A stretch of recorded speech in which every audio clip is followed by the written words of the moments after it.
Good morning all. Good morning from Hetauda, Nepal. Day 3. বাজতে যাচ্ছে সকাল 8:30 মোটামুটি সব প্যাক রেডি। 7:30টার সময় উঠে গেছি। আর আজকে হচ্ছে আমাদের জার্নি হচ্ছে টু পোখরা। সো ওয়েদার তো খুব সুন্দর রয়েছে, রাস্তাও শুনলাম আগের দিন খুলে গেছে। সো তাড়াতাড়ি আমাদের বেরিয়ে যেতে হবে। একবার সামনের ভিউটা তোমাদের দেখিয়ে দিই।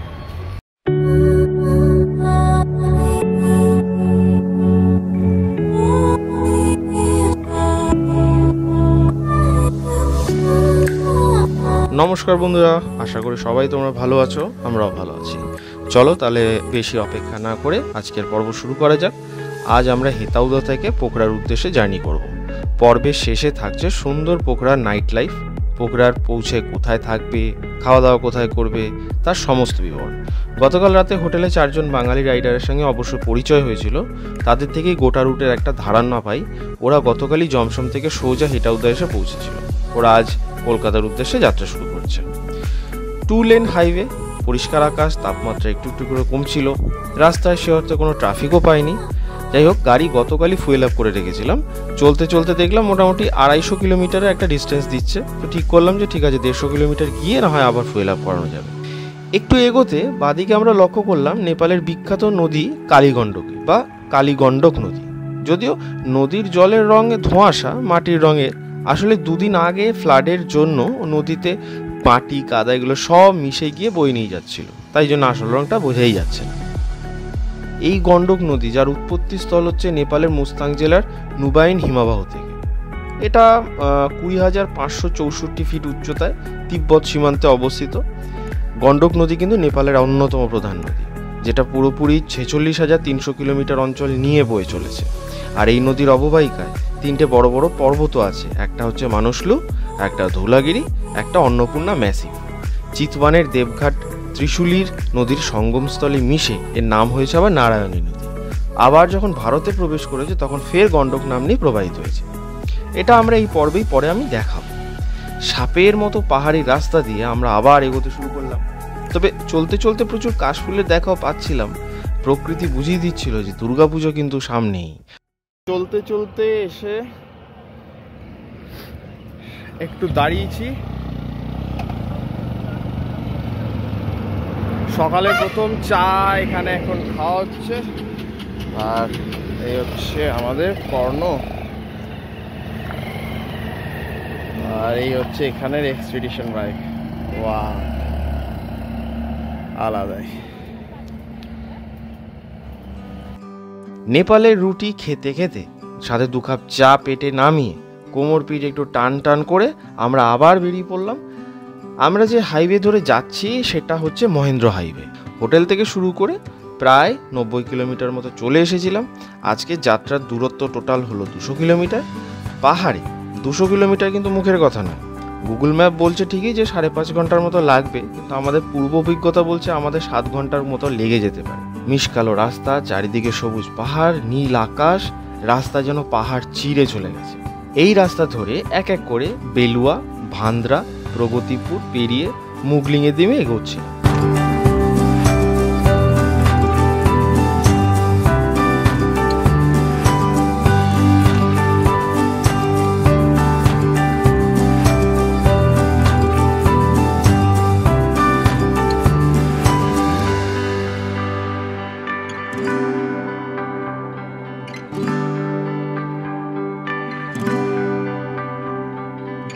পাহাড় থেকে নামার পরই বাদিক থেকে আবার কালীগণ্ডকী বা শুক্লা গণ্ডকী, এখানে নদীর নাম পাল্টে গেছে, দেখলাম বইতে শুরু করেছে। একে আবার আমরা বাঁদিকে রেখে উপরে উঠতে শুরু করলাম। কিছুক্ষণ যেতে যেতেই দেখলাম বাঁদিকে পাহাড়ের বুক চিরে একটা নাম না জানা ঝর্ণা নেমে এসেছে। ক্ষণিকের একটা বিরতি, মন ভরে ঝর্ণা দেখে আবার এগোনো শুরু করলাম। এবার অনেকটাই উপরে চলে এসেছে। মনে রাখার মতো অভিজ্ঞতা, যা সত্যি ঘরে বসে অনেক টাকা দিয়ে পাওয়া যাবে না। এটা তোমাকে উপার্জন করতেই হবে, ধৈর্য ধরতে হবে, নাহলে খুব অল্প সময়তেই ইচ্ছাটা চলে যাবে।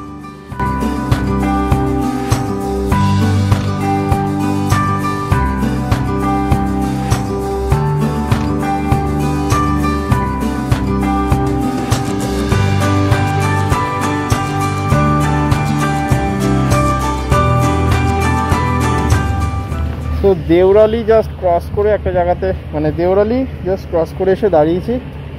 একটু চা কফি কিছু খাবো, লিনা একটু হিট হবে। আর এতক্ষণ আস্তে আস্তে তোমরা ভিউটা তো দেখলে কীরকম লাগছে, আমরাও দেখে লিটারালি থ্রিল।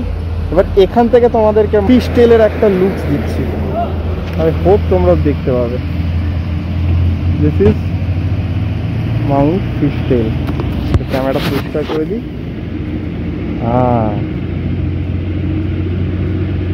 এখান থেকে পুরো রেঞ্জটা দেখা যাচ্ছে, ইনফ্যাক্ট এখান থেকেও দেখা যাচ্ছে।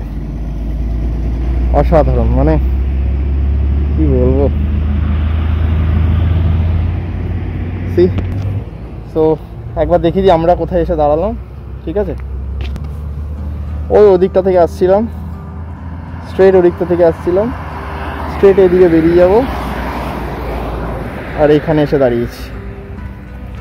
আর আমাদের কর্ণদাদা প্লাস্টিকটা লেগে যাচ্ছে, ওটাকে একটু ঠিক করতে হবে। পৃথিবী হাইওয়ে ধরলাম। এটা 4 লেন হাইওয়ে হলেও বেশিরভাগই মানে বাঁদিকের লেনগুলোতে দুদিন আগের বৃষ্টিতে ল্যান্ডস্লাইড হয়ে যাওয়ায় বন্ধ, তাই মাঝে মাঝেই ডাইভারশন নিতে হচ্ছিল। তবে রাস্তা অনেকটাই ভালো ছিল, যাই মুগলিংয়ের আগে পর্যন্ত কিছু জায়গাতে ভালো রকম ধসে ক্ষতিগ্রস্ত রাস্তা পেয়েছি। তখন সেখানে কাজ চলছিল অবশ্য, না হলে আজকেও ঢুকতে পারতাম না আমার পোকার দিকে।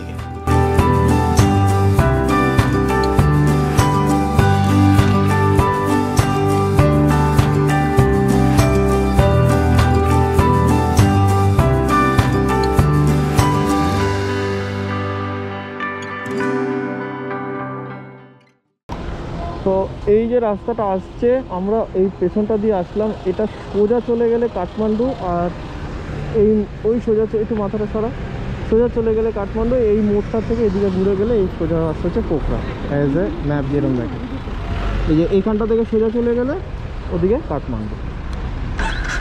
চলো তাহলে এগোনো যাক।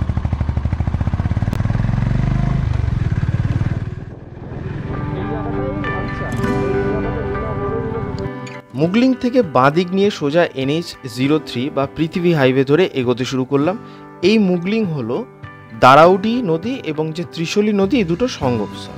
দারাউডি নদী আবার উপরে মার্শিয়াংডি নদীর সাথে থেকে বেরিয়ে মুগলিংয়ের কাছে ত্রিশূলী নদীর সাথে মিশে নিচের দিকে চলে গেছে। যাই হোক, এই মুগলিং ব্রিজ পার করে আবার আমাদের চড়াই ভাঙা শুরু হলো। পাহাড়ে কিন্তু কখনই সুন্দর রাস্তা পেলে ভুলেও বিশ্বাস করবে না এটা পাহাড়, কুছ ভি হো সকতা হ্যায়।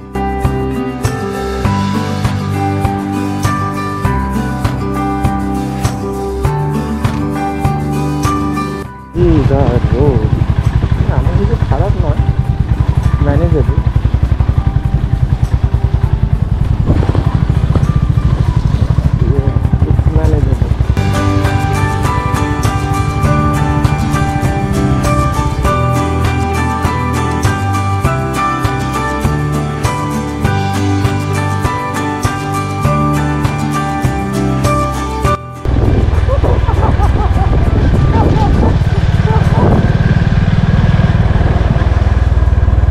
মাউন্ট अन्नपूर्णा, জয় মাউন্ট अन्नपूर्णा, জয় মা, জয় মা, জয় তারা মা, জয় জগন্নাথ, জয় ভোলে। আমার লিটারালি গুজবাম্পস দিচ্ছে বস।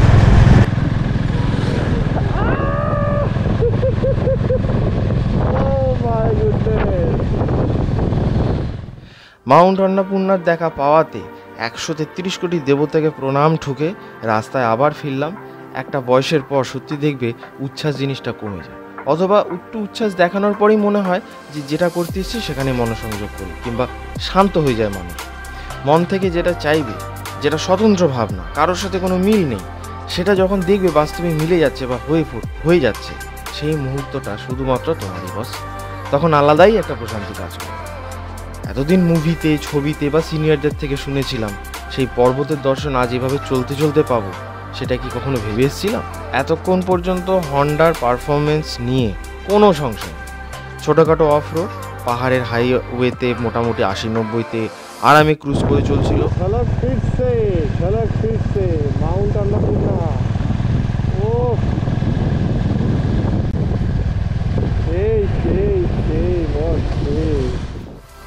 চলতে চলতে আবার তিনি দেখা দিন। মাউন্ট অন্নপূর্ণা সার। এই অনুভূতিটা যে কতটা আনন্দের, মানে এগুলি তো পাও না, এর জন্যই তো আশা। সে এতটাই বিশাল যে আমাদেরকে তার কাছে যেতে হয়। এটাই তো পুরস্কার, যে তারপরে তার দেখা পাওয়া গেল।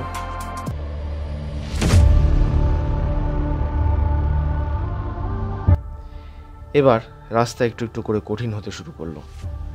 শোরুম থেকে আমাকে বারবার বলেছিল ট্র্যাকশন কন্ট্রোলটা বন্ধ করে পাহাড়ে চালাতে, না হলে পাওয়ার ল্যাগ করবে, কিন্তু আমি তো ট্র্যাকশন কন্ট্রোল অন রেখেই চালালাম, কারণ বাধ্য হলাম। আর পুরো জার্নিটাই এরকম অফ রোড সেকশনগুলোতে আমি চাপ খেলেও গাড়ি কিন্তু আমার বিন্দাস চলেছে।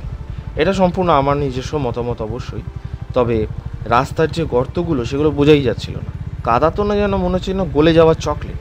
কোনো গাড়ি পাস করলে আমি তাদের ট্র্যাকগুলোকে ফলো করছিলাম। মানে এটা করলে পরে বুদ্ধিমানী কাজ হবে, একটা ধারণা তৈরি হয়ে যায় গর্তগুলো আসলে কোথায় রয়েছে। নেপালে সান্দাকফু যাওয়ার সময় রাস্তায় চালানোর যা যা অভিজ্ঞতা হয়েছিল সেগুলো সব কিছু মনে করে এখানে কাজে লাগানোর চেষ্টা করছি। তার সঙ্গে ঈশ্বরকে ডাকা শুরু করেছি যেন আছাড় না খাই।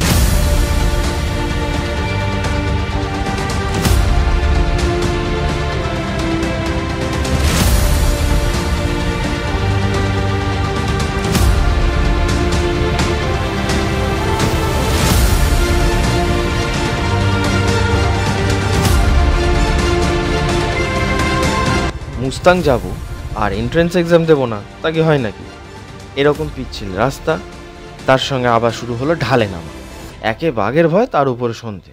এরকম পরিবেশে অবশ্যই সব থেকে যেটা করবে সেটা হচ্ছে রিয়ার ব্রেক বেশি ব্যবহার করবে না, সামনের ডিস্কে হাতই দেবে না, ডিস্ক ব্রেকে হাতই দেবে না, ক্লাচ তো ছেড়েই দাও, লো আরপিএম বা লো গিয়ারে ইঞ্জিন ব্রেকিং করে করে নামবে। পথে আরে কিছু ল্যান্ডস্লাইডে দেখাও পেলাম, এগুলো ছোটোখাটো ল্যান্ডস্লাইড, খুব বেশি বড় না। কত বড় একটা ওয়াটার ক্রসিং আছে।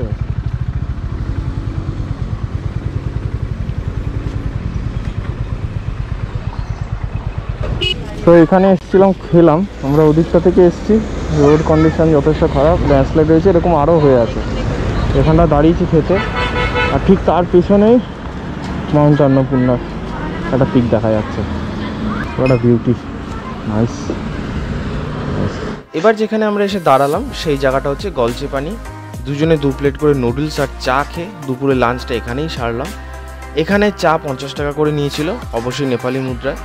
সন্ধ্যার মুখে আমরা পোখরার অনেকটাই কাছে চলে এসেছিলাম, প্রায় 180 কিলোমিটার রাস্তা শেষ করে ফেলেছিলাম। লেকনাথে ঢুকে গেলেই তুমি বুঝতে পারবে যে আর 1.5 থেকে 2 ঘন্টা পর পোখরা। এবং লেকনাথ থেকে এখানে রাস্তাটা একটু খারাপ ছিল পোখরার মেইন সিটির আগে পর্যন্ত। So finally we are here. প্রপার্টিটা প্রত্যেকবার ভুলে যাই, তাই একবার দেখিয়ে দিচ্ছি। Hotel mountain view and hotel, এটাই হচ্ছে আমাদের প্রপার্টি, মানে এখন থাকতে যাবো। This is the hotel. তো সামনেই লেক, আকাশে বেশ মেঘও করেছে। ওই ম্যাডাম গেছে রুম দেখতে 202-তে। চলো রুমে গিয়ে ফ্রেশ হয়ে তোমাদের সাথে কথা বলে, আর হোপ ফর দ্য বেস্ট, কালকে যেন বৃষ্টি না হয়, তাহলে সব চৌপাট হয়ে যাবে। চলো রুমে দেখা হচ্ছে। One eternity later. না, আমরা আবার এখন যে রাস্তা দিয়ে এসেছিলাম ওই রাস্তা দিয়ে আবার যাচ্ছি। ভেজ থালি, ইন্ডিয়ান থালি 300 এসব দেখাচ্ছে।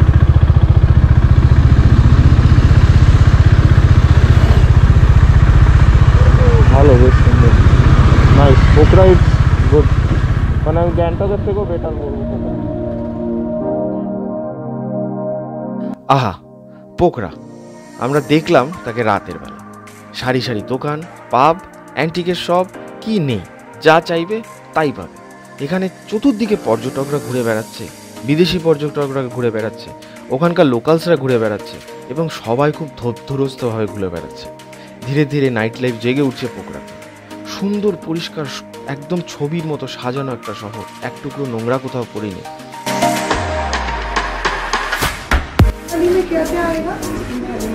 তো এটা দেখে নাও, হাংরি বাজ রেস্টুরেন্ট বার, এর ফোন নাম্বার দেওয়া রয়েছে, কল করে নিতে পারো। পোখরাতে এসে বসেও খেতে পারো, নিয়েও যেতে পারো।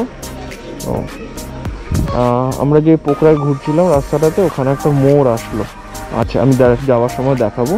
মোড়টা থেকে ডান দিকে ঢুকলে পরে সোজা আসলে এই যে দোকানটা, এখান থেকে যেতে পারো। পর পর পর পর প্রচুর দোকান আছে এই পাশে ওপাশে। তো আমরা খাবার এখান থেকে প্যাক করে, চিকেন থালি যেটা হোক প্যাক করে আমরা এখান থেকে নিয়ে চলে যাব।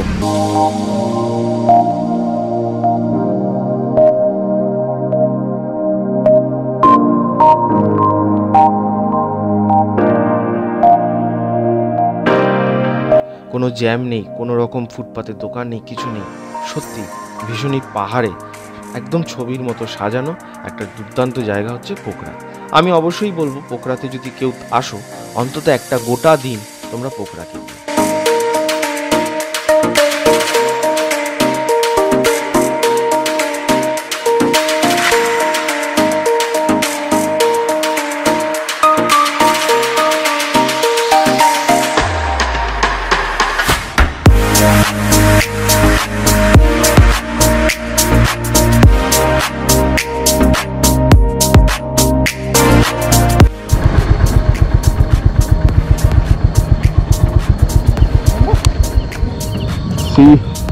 পুরোটা পোখরা, এই ওই মেলাটার দিকে যাওয়া যাবে না? পুরোটা পোখরা। হ্যাঁ, এখানে যাওয়া যাবে না। কি সুন্দর লাগছে দেখতে। ও, আই হোপ ক্যামেরা একটু যেন জাস্টিস করে। যাই হোক, রাত্রেবেলা বেরিয়ে যে আমরা খাবার খুঁজতে বেরিয়েছিলাম সেসব আমরা খুঁজে ঠুজে এবং সেগুলো প্যাক করে ফাইনালি আবার হোটেলের দিকে যাত্রা শুরু করলাম। পেট ভরে খাবার দরকার, তার সাথে দরকার ঘুম, কারণ আগামীকাল শুরু হবে যাত্রা। জমসমের উদ্দেশ্যে শুরু হবে আরও এক অ্যাডভেঞ্চার।